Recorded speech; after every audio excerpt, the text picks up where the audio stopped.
Hello viewers, my name is Chase Clover and this is my review on USW No Remorse 2015. My thought on this pay-per-view event, it was not awful, but it was not good at all. It did not meet any good standards. It was very disappointing, I will say that. As I expected, the matches were kind of just put together at the last minute, and there's no surprise in that, being as there's only a week in between two pay-per-views to get a whole fresh batch of rivalries going. So I can understand exactly why there was no build-up to the pay-per-view, there was no hype to the pay-per-view, and that's one of the reasons why I'm really looking forward to next year's 12 pay-per-view event or schedule instead of the current 16 pay-per-view a year schedule.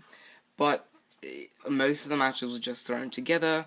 Some of the matches don't even have performers that are going to be with USW throughout the entire year, which means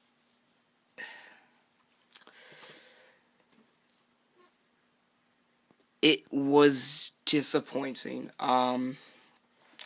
You had Lane versus Greyhound in the kickoff match. Lane beat Greyhound after hitting the fast lane on Greyhound. After Greyhound missed a basic DDT. He missed a DDT and got caught in the fast lane. It's not even like he went for the howler. He just got caught in the fast lane and got pinned for the win. This pay-per-view is not good, and this is the first time in a while I've been very disappointed in a USW pay-per-view. I think it's the first time since Steel Purgatory from last year. I don't understand why this. Never mind. It disappoints me on this pay-per-view, but either way, anyway. Lane beat Greyhound, 2 stars. It wasn't good.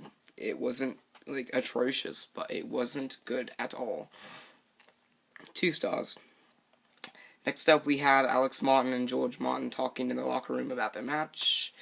They pretty much just go over that as long as they focus, they will not walk away as losers. And they talked in this vivid detail, and sometimes some promos that doesn't work. And I know that happens in USW a lot.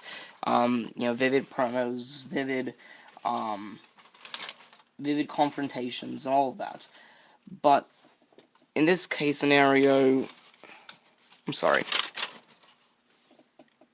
Alright. In this case scenario, you had just no sense made. You didn't even have Switchblade and Blade intervene themselves on this. So, there was no point in having this. I guess it was just to fill the airtime. Second match was the no disqualification only match for the Extreme Championship. Alright. First off, this was not made a no disqualification only match on Intensity last week. Let me just point that out. TJ beat Double XL via countout in a no disqualification only match.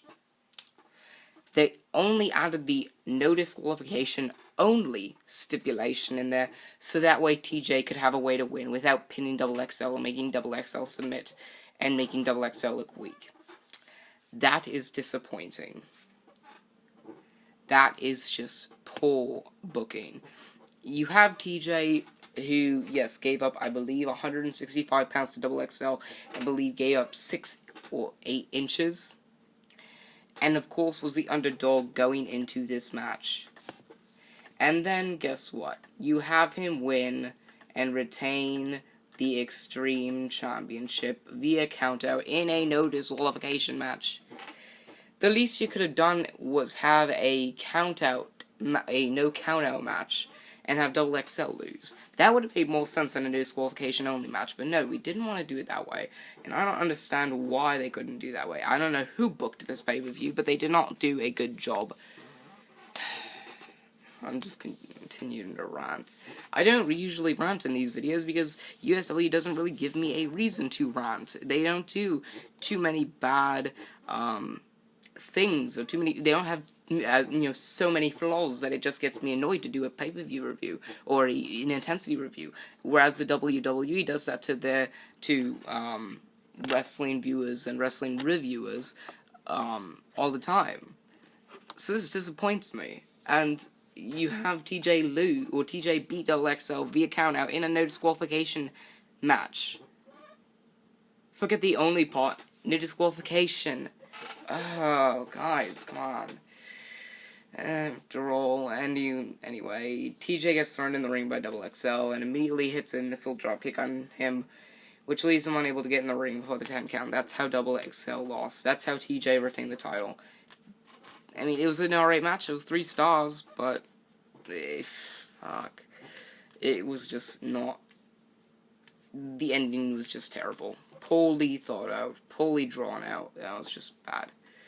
Third match was the Martin Brothers beating Switchblade and Blade. I believe, the ending. What did I write down? Oh, George Martin got rid of Blade and hit Switchblade with the last name. Alex Martin hit the unique wind on Switchblade and covered him for the win. Basic ending. That was better than the endings to both of the previous matches. The kickoff match with Lane and Greyhound, and then the no disqualification only match with TJ and XXL.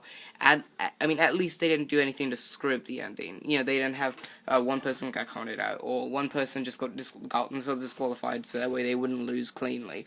No, you didn't have that. You had a regular ending, maybe not between the Martin Brothers and a great tag team, Switchblade and Blade. I mean, don't get me wrong, they're an alright tag team. They're a great tag team, but they just don't do anything. And I guarantee you, once this rivalry is over, they are not going to be seen for quite a while.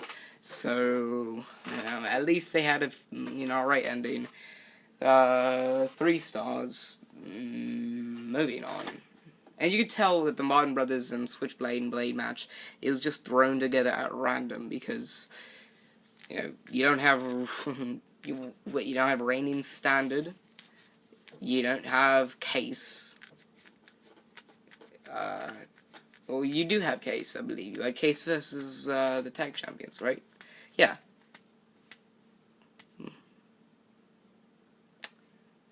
Fourth match was Chris Ross defeating Lone Wolf in a loser leaves USW until the opponent says they can come back.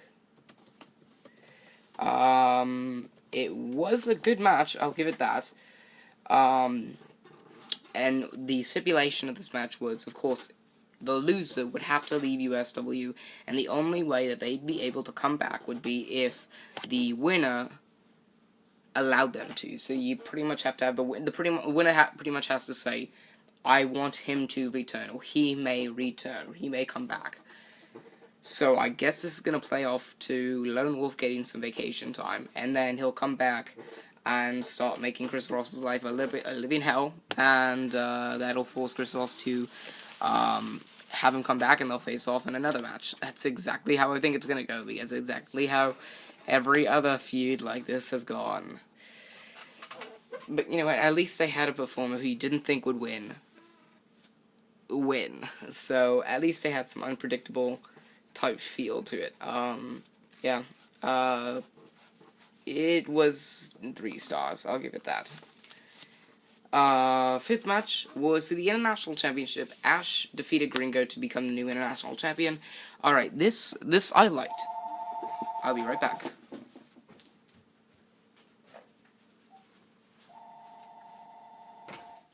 It should stop ringing very soon.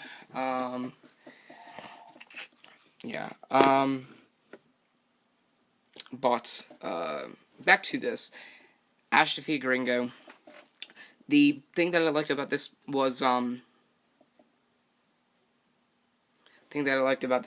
that, with Ash now being the International Champion, you have a lot more of a direction to go and use with the International Championship now. Because Gringo